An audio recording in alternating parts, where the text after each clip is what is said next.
Shalom, shalom bien-aimé dans le Seigneur. Je reviens encore vers toi pour partager avec toi cette 13e leçon, ce 13e enseignement, ce 13e partage pour la gloire du Seigneur.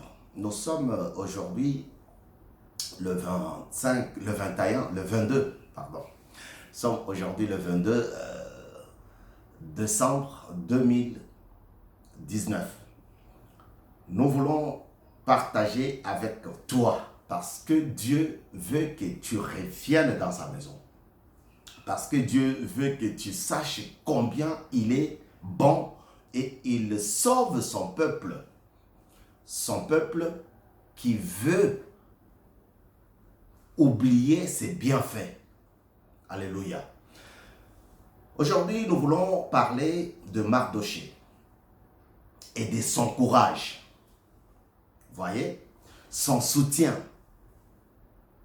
Parce qu'il ne faut pas seulement avoir le courage, mais il faut aussi avoir le soutien. Soutenir quelqu'un dans son ministère. Soutenir quelqu'un dans ce qu'il entreprend. Mardoché, c'est la famille, c'est l'oncle, c'est le tuteur de la sœur, de la reine, de la maman Esther. Alors, l'histoire de Mardoché, vous pouvez la lire dans la parole de Dieu, dans le livre de Esther. Et là-bas, nous allons voir que Mardoché, c'est un benjaminite. Donc, il est le descendant de la famille de Benjamin. Mardoché, ce n'est pas n'importe qui. Mardoché, c'est un exilé. Mardoché, c'est quelqu'un qui n'a pas fermé la bouche lorsque la situation devenait difficile. Mardoché, ce n'est pas n'importe qui, ce n'est pas quelqu'un qui avait aussi fermé la bouche lorsque le roi cherchait une femme qui devrait remplacer la femme légitime qui venait de partir. Esther signifie Adassa.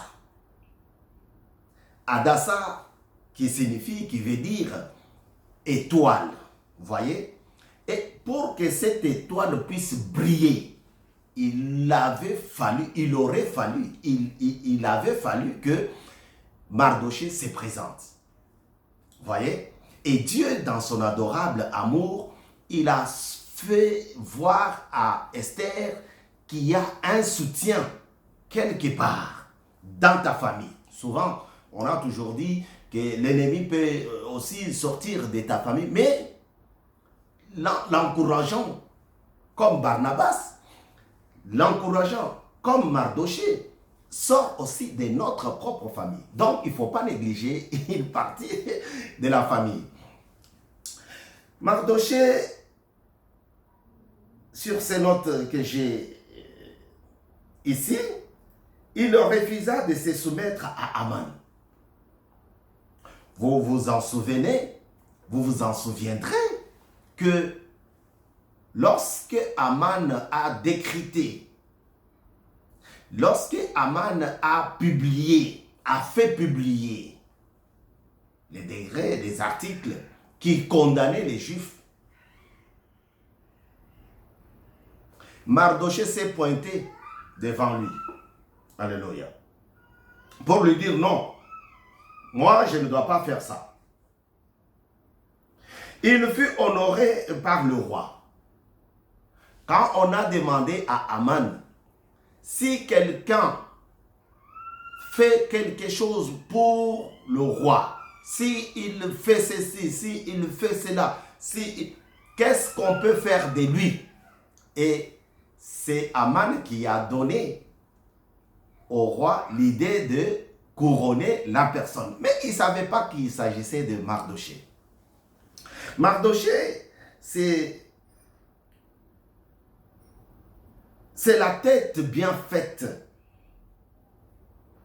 Il institua la fête des Purim. La fête des Purim, Esther chapitre 9, verset 20 à 32. Vous pouvez lire ça, hein? On va lire ça d'ici quelques minutes pour bien comprendre. Donc, dans cette fête, il faudrait faire des offrandes aux pauvres. Vous voyez? Quand on parle des offrandes, des fois ça donne une autre tournure, une autre idée. Les gens ne veulent pas aider les autres. Vous êtes ici, nous sommes ici dans votre émission, le parfum de bonne odeur pour Jésus. Mais, je dois vous rappeler que nous avons besoin de votre abonnement. Sur Mukulu TV, faites votre abonnement. Ensemble, nous pourrons bien bénir, élever, adorer notre Dieu. Nous avons besoin de votre abonnement. 13e leçon pour la gloire du Seigneur. Que le nom de l'Éternel soit béni. Que le nom de l'Éternel soit exalté. Que le nom de l'Éternel soit élevé parce que tu es un Mardoché dans la maison de Dieu. Mardoché a préparé sa nièce Esther. Esther, tu dois marcher comme ça. Esther, tu dois parler comme ça. Esther, tu dois faire la beauté comme ça. Esther, tu dois... présente-toi devant le roi. Parce que le roi est dans un état de plein choix. Il veut se choisir une femme qui doit remplacer Vasti, qui venait de claquer la porte. Il a donné des conseils à Esther. Il n'a pas étouffé Esther. C'est dans une période de turbulence, une période où les Juifs étaient pris en captivité, en esclavagisme. C'est une période où le Juif n'avait pas droit de parler. Cette fête que j'ai évoquée ici, c'est le fait de repos. Alléluia. Purim. Esther 9, 20 à 32. C'est le jour où ils avaient retrouvé le repos. Lui, il a fait des courriers, il a envoyé partout pour dire, vous devez fêter cette journée. La fête de Purim. Donc, 24 hommes et femmes braves. On a besoin de ce genre de personnes dans la maison de Dieu. Esther était une étoile qui s'oubliait. Il faudrait qu'il y ait un Mardoché. Il n'a pas fait comme toi. Tu vois, tu te dis, ah non, il prêche bien, je ne peux pas l'élever, je ne peux pas imposer la main sur lui, quand, il va prendre toutes les brebis, tous les fidèles. Non. Lui, il a dit à sa nièce, j'aimerais que tu te mettes debout, que tu te lèves. Réveille-toi, Esther, et commence à te préparer. Parce que j'ai entendu que le roi va faire un choix d'une femme qui va devenir la reine. Vous voyez? Et il lui a donné toutes les astuces pour être choisi, pour être sélectionné. Et il a obtenu ça. Mais une fois dans la maison du roi, notre étoile a commencé à s'éteindre. S'éteindre, c'est-à-dire, quand on maltraitait les Juifs, elle ne parlait pas. Elle était dans la maison royale. Là où elle pouvait dire, non mon frère, non mon mari, il ne faut pas faire ça contre mes frères, mes sœurs. Non, elle était là. Elle bouffe, elle boit, elle fête. C'est pas mon problème. C'est comme ça on fait. beaucoup d'entre nous, vous êtes ensemble, vous galérez, vous priez, vous gênez. Une fois qu'il a un poste, une fois que Dieu a ouvert les portes pour lui, il s'en va et il ne regarde plus en arrière. Non. Il faut qu'il y ait un Mardoché derrière toi. Et c'est ainsi que Mardoché s'est mis debout. Mardoché veut dire petit homme. Alléluia. Il n'a pas suivi la signification de son nom pour dire « Ah, je suis petit, ah, je ne peux pas dire, je ne peux pas parler, elle ne va pas me comprendre. » Non. Mardoché s'est mis debout. Et il est allé voir la reine, sa cousine, sa nièce. Et il lui a dit quelque chose de très important. C'est pour cela que j'ai pris le nom de Mardoché, la personne de Mardoché. Dans les 24 hommes et femmes braves, vous voyez, Mardoché a dit à la reine, il n'a pas eu honte de lui dire ça. Parce que la reine pensait qu'elle était déjà sauvée. Parce que la reine pensait que pour elle, la guerre, la difficulté, la misère était déjà finie. Je suis bien, je suis dans la maison du roi. Je vis très bien. Il a dit à la reine, qui sait si c'est pour cette déclaration que je suis en train de te demander de faire que tu es dans cette maison, que tu es dans ce palais, que tu es devenue la reine, la femme du roi, pour que tu puisses nous aider à prendre cette décision. C'est ainsi que la reine s'est mise aussi debout. Elle s'est réveillée, comme nous demandons à l'église de réveil aujourd'hui. Elle s'est dit église de réveil, mais réveillez-vous. Ne dormez pas pour accepter, pour faire passer des lois, comme l'église protestante qui avait refusé les indulgences. Aujourd'hui, c'est elle qui accepte le mariage homosexuel. Voyez, c'est pour cela que nous parlons à l'église de réveil. Réveille-toi, église de réveil. Le favoritisme, le vol, l'orgueil, toute une liste de mauvaises choses a élu asile dans la maison de l'église de réveil. Comme Mardoché et la reine Esther avaient aussi élu asile, étaient prises en exil en captivité, par les gens de Perse. Dieu est bon. Il n'est pas bon seulement pour te donner à manger, parce que tu ne demandes qu'à manger. Donne-moi les vêtements, donne-moi les voitures. Mais Dieu est bon pour que tu dises, l'église, réveille-toi, qu'on ne te donne pas l'argent pour faire passer des lois qui sont contre nature, qui sont contre la parole de Dieu. Alléluia. Lévitique, chapitre 18, verset 22, la parole de Dieu, tu ne coucheras pas avec l'homme comme on couche avec une femme. Ce n'est pas moi qui le dis, c'est la parole de Dieu.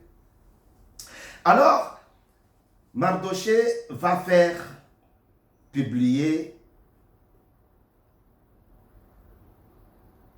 cette ordonnance par le biais de la reine Esther. Esther va publier. Tous, on passe par là. Même aujourd'hui, il y en a qui fêtent, il y en a qui gênent les jeûnes d'Esther, les jeûnes des 3 jours. Alléluia. Ah, nous sommes pendant Esther. Il y a beaucoup de termes qui expliquent ces jeûnes-là, cette prière de jeûne et prière. Alors, c'est parce que Mardoché s'est mis debout. Il n'a pas tergiversé.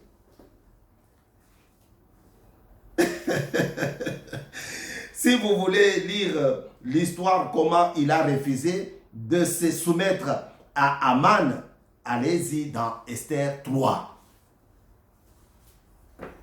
Ah, le frère, le pasteur, il dit beaucoup de choses, mais il n'a pas lu, et pourtant, il avait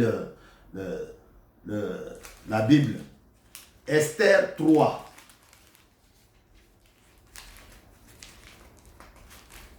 À partir du 5e verset, je vais lire.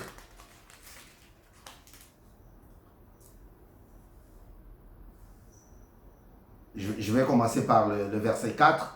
Comme il les lui répétait chaque jour et qu'il ne les écoutait pas, ils les informèrent Aman de son attitude pour voir s'il persistait dans sa décision. En effet, il leur avait dit qu'il était juif. Aman s'aperçut qu'effectivement, Mardochée ne pliait pas les genoux et ne se prosternait pas devant lui. Il fut rempli de colère. Cependant, il ne jugeait pas suffisamment de porter la main contre Mardochée seul. En effet, on lui avait révélé à quel peuple celui-ci appartenait et il chercha à exterminer tous les Juifs installés dans tout le royaume d'Assuérus, à savoir le peuple de Mardochée. Vous voyez, c'est quand on a repris ça à Mardochée. Il y en a un, il ne veut pas se soumettre à la statue. Il ne veut pas se soumettre à ton Dieu. La Bible dit, nous avons lu ça, il fut rempli de colère et il voulut. Frère, sois un Mardochée dans la maison de l'Éternel. Il faut refuser des choses qui ne louent pas Dieu. Et même si tu meurs pour la gloire du Seigneur. Alléluia.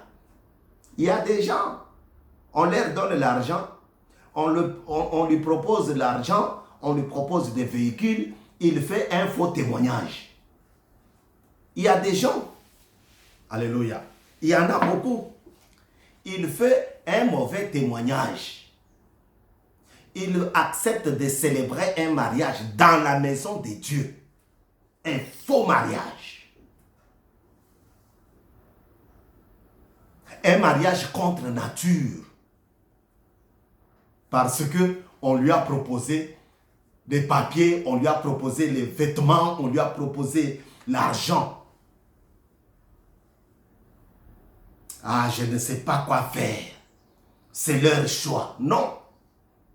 La reine avait tout le pouvoir de refuser ce que son tuteur, Aman, lui disait. Beaucoup de gens se trouvent aujourd'hui dans cette situation et veulent satisfaire leur propre intérêt. Ce que Dieu ne veut pas. 13e enseignement pour la gloire du Seigneur. Et nous sommes là présents pour dire merci à Dieu.